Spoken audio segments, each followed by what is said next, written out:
Good day to you from London. My name is Stephen Chan.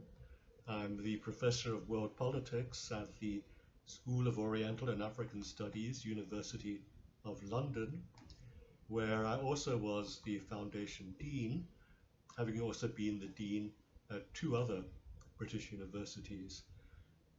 Before that, I was an international civil servant, operating largely in Africa for the Commonwealth Secretariat. And so I've had vast experience in Africa since 1979, having helped several governments come into existence after wars of liberation, or reconstructed governments after civil wars. One of those, for instance, was the government of Ethiopia. After that country cast off the Stalinist regime sponsored by the Soviet Union and became today's modern, vibrant Ethiopia. I trained its cabinet, its parliament, and its high command military to become part of the world. And that's what we're trying to inject into today's discussion, that Africa is part of the world and needs to be treated as part of the world.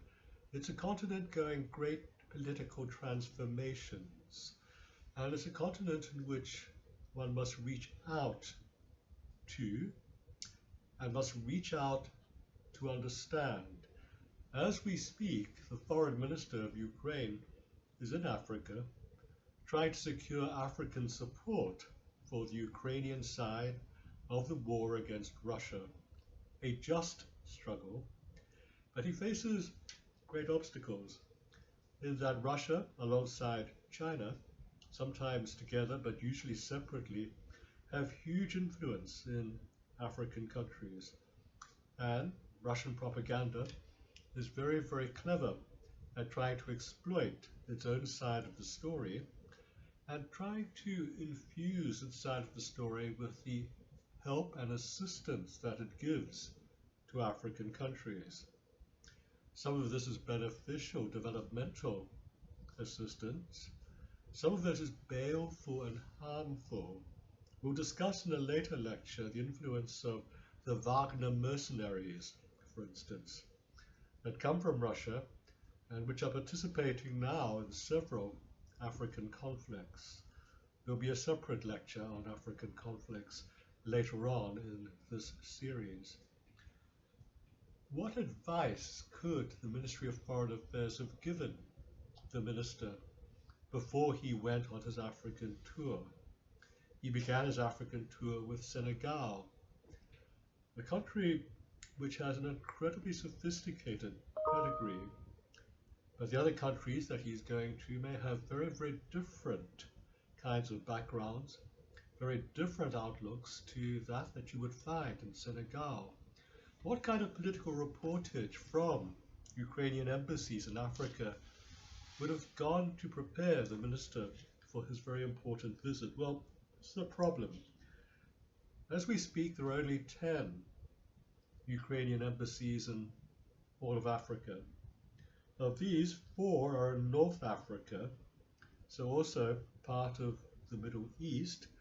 And those are Algeria and Morocco, Tunisia, and Egypt, which means that only 6 Ukrainian embassies exist in what we could call sub-Saharan or Black Africa. And these are in South Africa, in Angola, in Ethiopia, Kenya, Nigeria, and of course Senegal, where the foreign minister began his visit. And yet Ukraine has been present in Africa in more ways than one. I first encountered Ukraine and Africa myself in 2010, when I was leading an observer group to monitor the Sudanese elections. There had been a 50-year civil war in Sudan, and finally there was agreement after protracted negotiations that South Sudan should become independent, a separate nation state, and this should happen in 2011. But before that happened, there were going to be a series of agreed steps, including a national election and elections north and south in 2010, so that when independence came, there would be a government to run the new country. But the country was still in a kind of low-level warfare that could not be totally stopped. So United Nations peacekeepers were sent to South Sudan, and in Rumbek, a small town in South Sudan, which was the epicenter of the first steps towards the liberation struggle, I had to find a place for my observer team to sleep that night. Now, underneath the protocols of the ceasefire and the steps towards peace, peacekeeping camps were meant to accept observers. Well, in Rumbek there were 3 peacekeeping camps. One was for Chinese soldiers, and I'm afraid they weren't going to let me or my team anywhere near them. One was for Kenyan soldiers, but they claimed never to have heard of this protocol. And the third was a combination of Canadian and Ukrainian soldiers, peacekeeping soldiers. Now, what struck me was both the friendliness of the Canadians and the Ukrainians. They gave us a welcome. They gave my team beds for the night. I myself had to sleep on the floor because they'd run out of beds. But also the professionalism of the Ukrainian soldiers. They appreciated what they were doing. They realized the historical importance of what they were doing. They realized they were part of the creation of a new state in Africa. Now, this is very important because the dynamics of state creation in Africa have continued. To this day, there are still claimants to the status of states. Somaliland wishes to secede from Somalia. It's less troubled. It is very well run. They have democratic elections, but they can't gain international state recognition, although they have all of the attributes of a modern state. Ukrainians might want to identify with their frustration. And the other, of course, is the Sahrawi People's Republic, or Western Sahara, recognized by the African Union as a state or a state-like entity, but refused state recognition by the world at large, and particularly by Morocco, that claims sovereignty over that territory. Because of this dispute, Morocco is sometimes in, sometimes out of the African Union, which means that when you want to count up how many African countries there are, well, you get different counts from time to time, 54 or 55. But let's take the lower figure of 54 fully recognized states of a stable, internationally accepted nature. These are not little states. Some of them are extremely large as Ukraine, for instance. And when you look at the landmass of Africa, what you're looking at is a continent, and the maps are deceptive. The maps are not drawn to scale. When you look at the landmass of Africa, you can fit all of North America, that is Canada and the United States, all of Western Europe, plus Ukraine, plus Turkey, plus India, into the landmass of Africa with room to spare. A huge continent with at least 54 different state variables, but there are more variables than that. In Africa, there are 2,000 different languages, not dialects, languages. This is not often appreciated in the West, and possibly not appreciated in Ukraine. When you go see a comic book-like film, like Black Panther, for instance, where they claim authenticity and the actors are speaking in what seems to be an African language, what they're doing, in fact, is mixing up Xhosa, which is spoken in Southern Africa, and Swahili, which is spoken in Eastern Africa. They go from one to another. as if Finnish and English were the same European language. And yet with 2,000 different languages, what you've got are the possibilities of 2,000 different ways of thinking, expressing thought, 2,000 different accounts of history. Now, it's impossible for any continent to put 2,000 different entities into today's world system. There's no economies of scale, there's no means of organization that would apply equally to so many different states, or there would be tiny statelets for the most part. Europe was a bit like that at one point in time until the Treaty of Westphalia, and tiny territories like Andorra, like Liechtenstein, San Marino, are still remnants of that period of a multiplicity of European states. Today's European Union is a determined attempt to bring and to continue to bring the attributes of modernity, unity, and coordination to Europe. Africa tries to do the same, but first it went through a period of great trauma, and that is the era of colonialism. Now, in 1884-85, over Christmas, New Year, the great powers of Europe met in Berlin.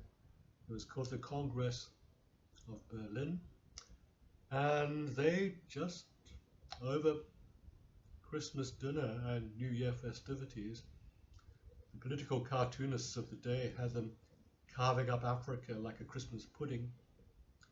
They basically carved up Africa, which is why when you look at the map of Africa and you see so many straight lines, that's the compromise. When they couldn't agree, they just divided that particular territory. They were trying to reflect previous, as it were, influence from different African states, from European states, chiefly in the form of missionary expansion and some preliminary trade links. But by and large, the feeling was that Africa was not worth going to war for. Europe was exhausted from too many wars within itself, too many colonial adventures elsewhere. India, Britain also had the great struggle against the newly, as it were, achieved United States of America that fought for its independence. Africa, they would sit around dividing in a conference table, but because they divided it in such a way that you had manageable units rather than 2,000 units, the nationalist figures that led Africa to independence basically agreed to keep those state boundaries. So modern Africa, with minor variations, is an acceptance of what happened at Berlin. What you have are viable entities that can actually perform as states, have economies of scale, have the possibilities of a national organizational hub and an outreach to a territory which is very, very clearly defined. The maps give borders. Borders give the sense of secure nationalism. Ukraine knows about that more than any other place on earth right now. So the Africans accepted that. Not easily. There were great problems. Not least because you had different kinds of colonialism. The French did it one way. The British did it another way. In fact, the British did it in two different ways. Portuguese tried to emulate the French. The Belgians just basically ransacked the center of Africa, the so-called Belgian Congo, and the rapacious rape and exploitation of that part of Africa, which was very rich in mineral resources. And the Germans weren't far behind in terms of their genocides in Namibia, for instance. There was a protracted effort basically to wipe the Herero people off the face of the earth. But let's talk about the French and the British styles of colonialism. British had two ways of doing things. In the agriculturally prosperous south and part of the east, Kenya for instance, the South, South Africa, those countries that are now Zambia, Zimbabwe. These were territories of agricultural productivity which were ripe for settler colonialism. White people came and settled there, and they did not want to go home, which is why the great struggles against apartheid, for instance, in South Africa, great struggle in Rhodesia before it became Zimbabwe. Now, as part of that transition from Rhodesia to Zimbabwe, all of these things were different to how the British approached West Africa, where there could not be settler colonialism, too much malaria in those days. The white farmers just dropped dead. They treated Nigeria in particular differently to the East and the South. Also Uganda in the East, separately from the rest of the East, because there the British found kingship societies. And there they basically adapted the formula they had pioneered in India when they established the British Raj. And that is divide and rule in cooperation with the local ruling elites. If you're a king or a Raja, we'll make you a British knight. We'll recognize your aristocracy by giving you an aristocratic title of our own.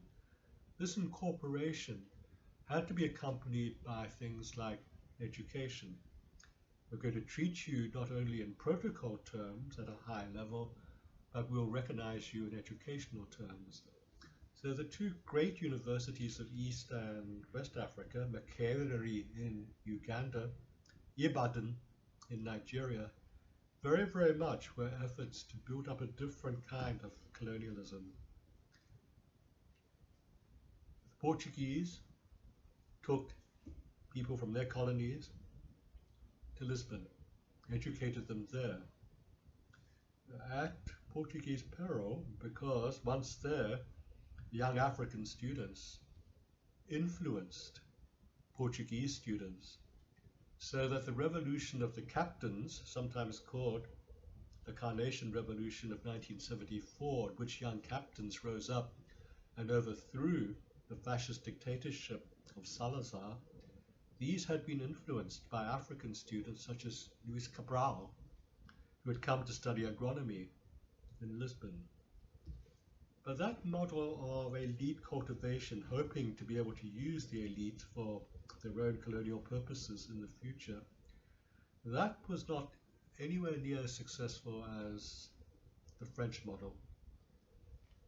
The Ukrainian foreign ministers in Senegal, the leader of independence in Senegal was Leopold Senghor, a man of capacious and deep education. When he went to France to study, he basically came top of all France in the hardest exam, the agrégation. No other country has an exam as hard as the French agrégation. Not only that, but he gained top marks in Latin. In other words, you could be European better than the Europeans. The French made him a minister.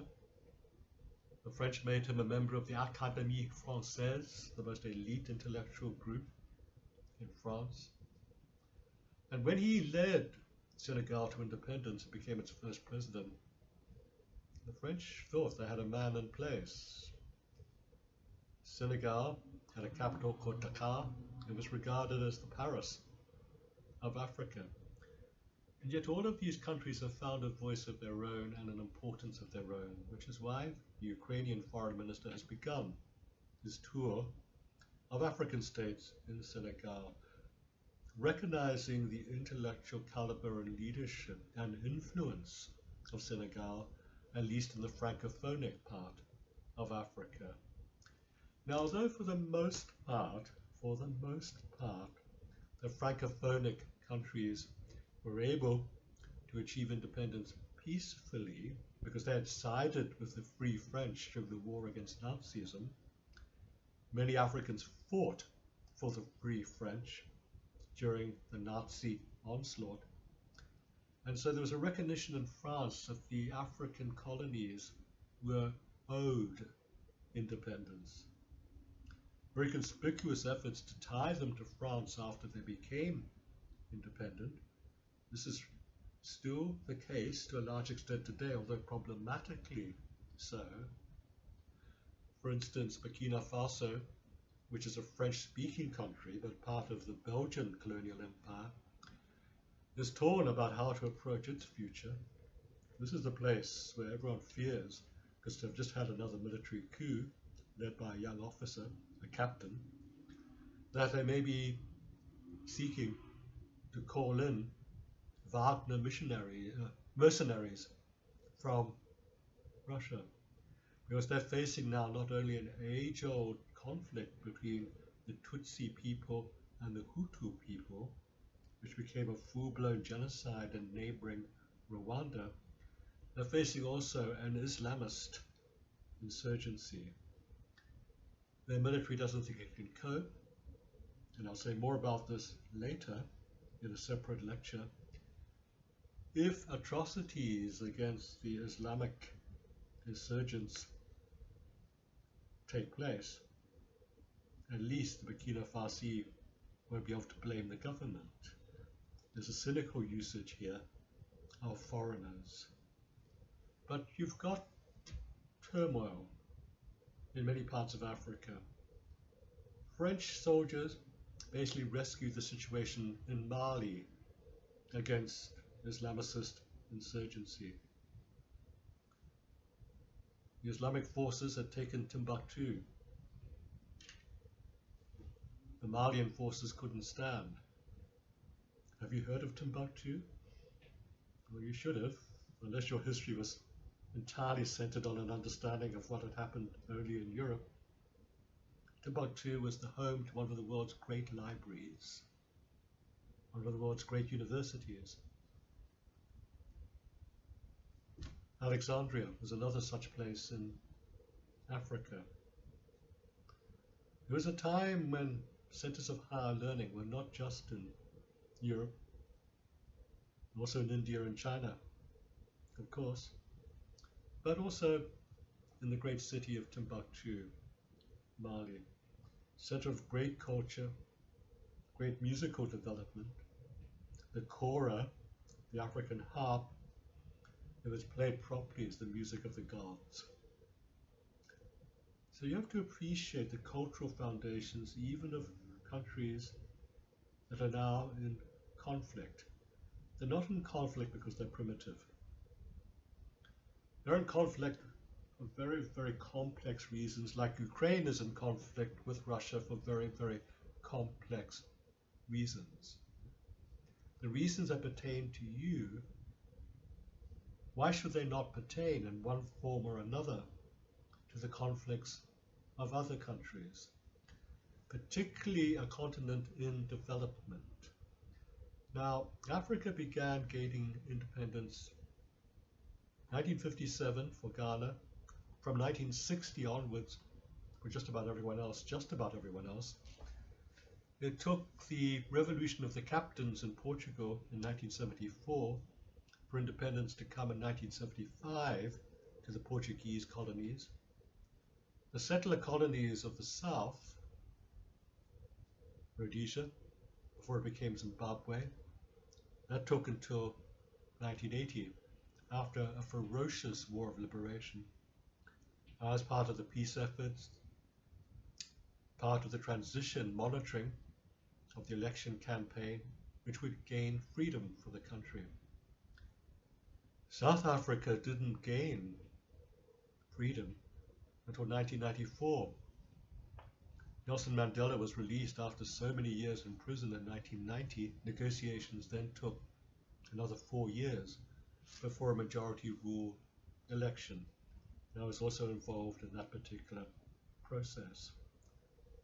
So watching countries come to independence with a democratic mandate, not always honored in every single country, but we all know how difficult it is to have democratic, non-corrupt governments, for instance. It means Africa's entered the world by and large recently. By and large only in the second half of the 20th century, right up to very recent history. As I said, South Sudan only in 2011. There was one country that bucked the trend, and that was Ethiopia. No one colonized Ethiopia. The Italians had a good try.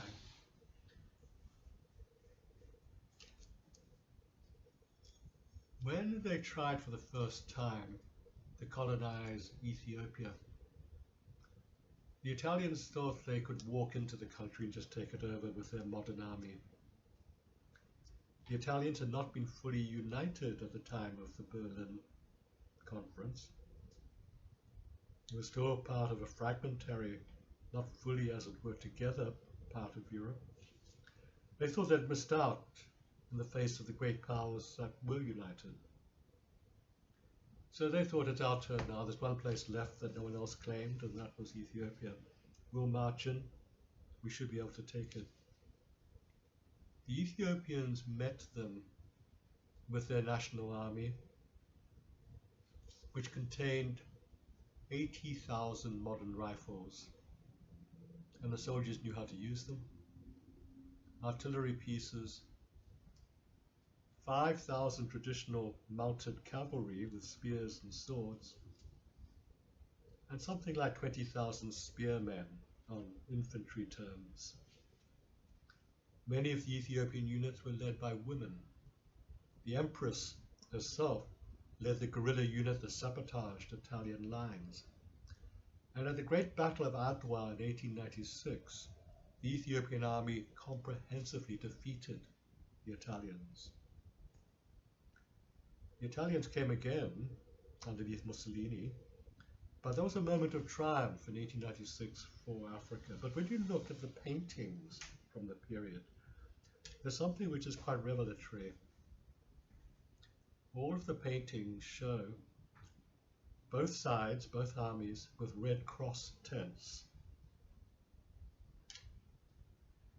But in the skies, the angels and the saints, particularly St. George, ride with Ethiopia. And the saints and the angels are black. Why is this? This is because the Ethiopian Coptic Church has the oldest Christian liturgy in history. It's slightly older than the Roman Catholic liturgy. It's probably as close as we can ascertain to the way that the apostles used to worship. The priestly class had its own language which could be written, called Ge'ez, just like Latin was used by the priestly class in Europe. And of course, Jesus, the saints, the angels were black. In fact, before Europe and America turned them white, Jesus and his followers probably were somewhat darker than most people try to imagine. This sense of authenticity, closer to the roots even of our own history than we ourselves, with a written language, with superb organization, with architectural monuments, and a claim that the Queen of Sheba came from Ethiopia. They call her Magda, and she went not to marvel at Solomon's wisdom, but to test Solomon against her own wisdom. She was meant to be wiser than Solomon in the Ethiopian legends. How did a continent with such variation of history fall into such great difficulty? Well, when you're trying to develop in a hurry, there's a problem. When you're trying to develop in a hurry without sufficient resources, you compound the problem. Let me give you an example. Zambia gains independence 1964. There are 72 different ethnic groups speaking 72 languages, not dialects, languages in Zambia. The founding president, Kenneth Kaunda, has got two problems. First of all, he's got a white South, which is hostile. He becomes the front line. When I was living in Lusaka, the capital of Zambia, we were periodically attacked by South African commandos, for instance. Mine was part of the Safe House network for children of the exiled ANC party from South Africa. But the other problem was far more a developmental one. A very large country, Zambia. The British had not trained anybody. He was going to try to lead a country into modern development with a total of 92 university graduates. Well, how can you do that? So everyone thought Kaunda must be off his head, when one of the first things he did was to establish a national university. He wasn't off his head. It was the wisest thing he could possibly have done, so that he could have trained personnel to help him run this new country as it faced the challenge of development and also faced the challenge of hostility from very well-equipped armies in the white minority countries, including apartheid South Africa. The second thing is that many of the colonial practices were of a divide and rule, not just using local rulers to the advantage of the colonial authorities, but very much trying to turn one segment of the population against the other. This is almost certainly what happened in Rwanda with the Belgian authorities. There always have been Hutu and Tutsi differences, of course, but these were greatly exploited and exacerbated by the Belgian administrators. Divide and rule works to the benefit of the colonial powers. It doesn't work when you're trying to unite a country. There are conspicuous things, however, about Rwanda today. Burkina Faso, Rwanda had the same problems. As I said, there's just been a military coup in Burkina Faso. But the genocide in Rwanda in the 1990s was overcome by military force. A technocratic state is being instigated with some success by President Kagame, who's not famous for his human rights. One of my own students is serving a 23-year sentence in his prisons for criticizing the president. But he's trying to turn Rwanda into an African version of Singapore.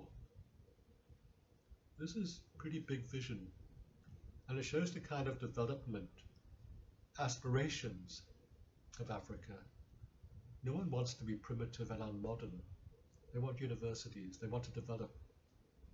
You know, the Chinese understand that. That's why they're pouring aid into Africa. The West doesn't understand this. The West will build schools. Yeah, great, schools. We all need schools. Which parent among you does not wish your children to go to university? You all want your children to go on to university. Why should an African parent not feel the same way? They want to aim for the stars.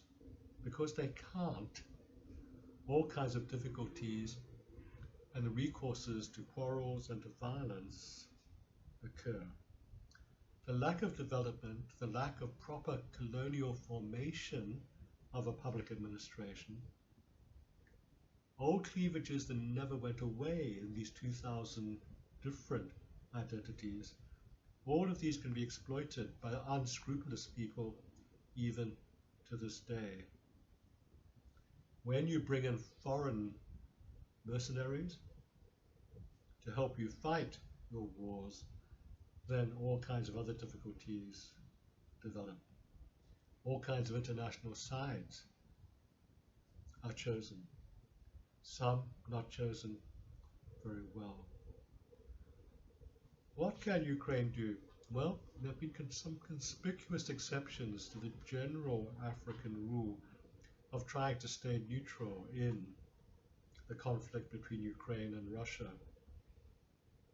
abstaining in the votes in the United Nations, for instance. There's one conspicuous exception to that, and that's Zambia. As I said, Kenneth Kaunda, when he led the country to independence, one of the first things he did was to establish a university.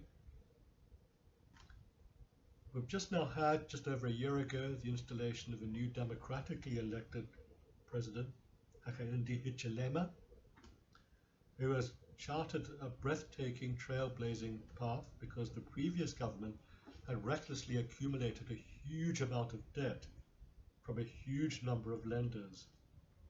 And sorting all of that out has meant that the international debt regime will be forever changed because of the negotiating skill and the economic and financial plans of his government, which, as I said, was democratically elected.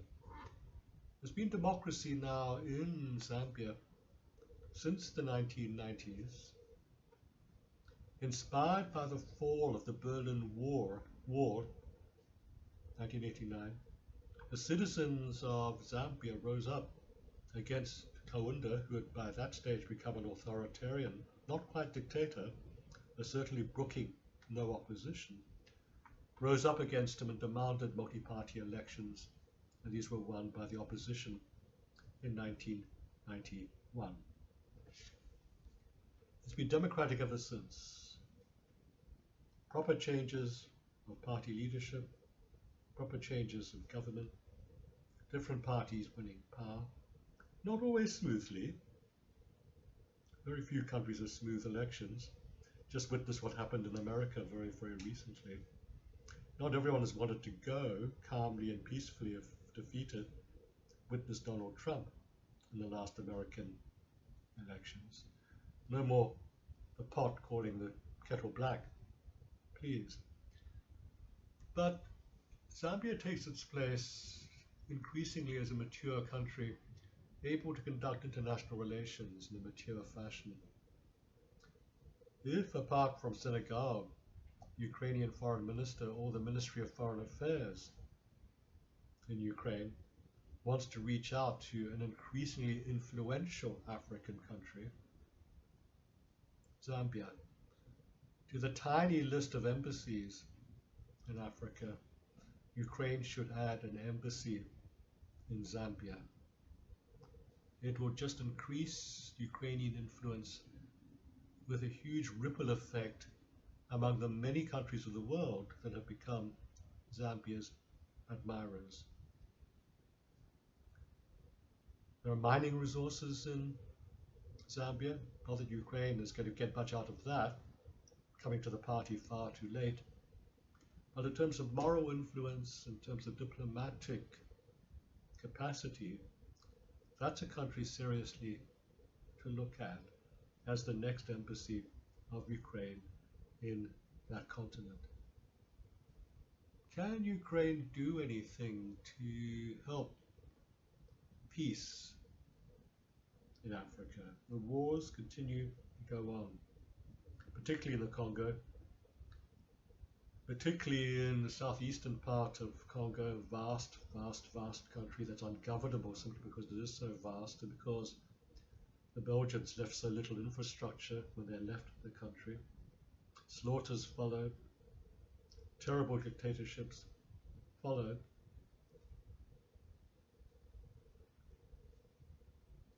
No one can bring peace, it seems. The peacekeeping by the United Nations is an insufficient mandate. The commanders, often from India, are far too cautious for their own good. They ride up and down the main streets of the troubled cities in their white armored cars with UN colors, hide at nighttime, and let the insurgents rule the countryside by night.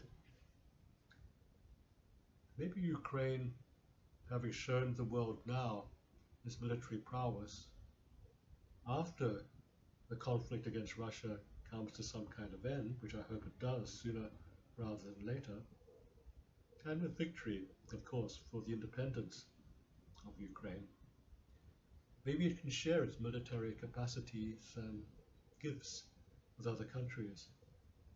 If you're looking for a partner country, Rwanda, finest soldiers that Africa's got right now, afraid of nothing. When in Mozambique an Islamicist insurgency took place, This was just within the last couple of years. The Mozambican army could not stand. A regional contingent of soldiers was brought in from different neighboring countries. They made no progress. Wagner mercenaries were used. They made no progress. In desperation, the Mozambican government called in the Rwandans. They cleaned it up in 2 weeks flat. So if you're looking for a partner in peacekeeping, then despite the lack of, let us say, human rights credentials in Rwanda, bearing in mind the technocratic ambitions of the President Kagame, that's a partner country for that kind of contribution in the future. In other words, rather than simply looking for help and support now, the way to approach Africa is to say, look, if we support you now, ourselves, despite our troubles, remember us. And you might want to remember us in advance. In other words, make it a two-way street. Reach out, and they'll reach out back. Other very successful democratic experiments. Kenya is becoming more stable now. The very recent elections, just a few weeks ago, they were fought and won successfully without any kind of ethnic violence. Real issues were debated. Real issues decided the election. Ghana, a democratic country, successfully fought its way out of terrible, crippling debt. Nigeria, for all of its problems, real problems, including the problems of Boko Haram, they're dealing with their problems in a democratic fashion. So we're expecting a very robust election there in the very near future. And there will be elections also in South Africa, again going through very, very great problems right now. Democratic countries try to maintain an outlook that is pluralistic, trying to put forward a vision of the future that is modern with a colonial history. Now this is what I want finally to say, and that is in your approach to Africa, don't let the Russians get away with their own version of history.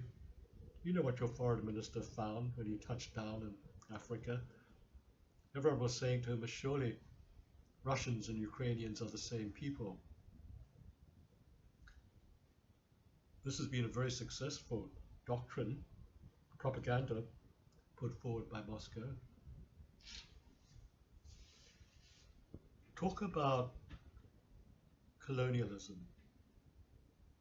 Talk about the Ukrainian desire for freedom. Say to African states, look, you were colonized. You would resist might and main with all your strength against any effort to recolonize you. We also are fighting against the Russian sense of recolonization, even though it's got little real substance in history. We are an independent country, and in any case, since the fall of the Iron Curtain, since the disintegration of the Soviet Union in 1991, a whole new generation has grown up with modern independent ideas. Your youth also has modern independent ideas like our youth. Join us, we'll join you together as young, aspirational, modernizing, and determined nation states. We can set an example to change the world. So thank you very much for listening to this first lecture, ladies and gentlemen.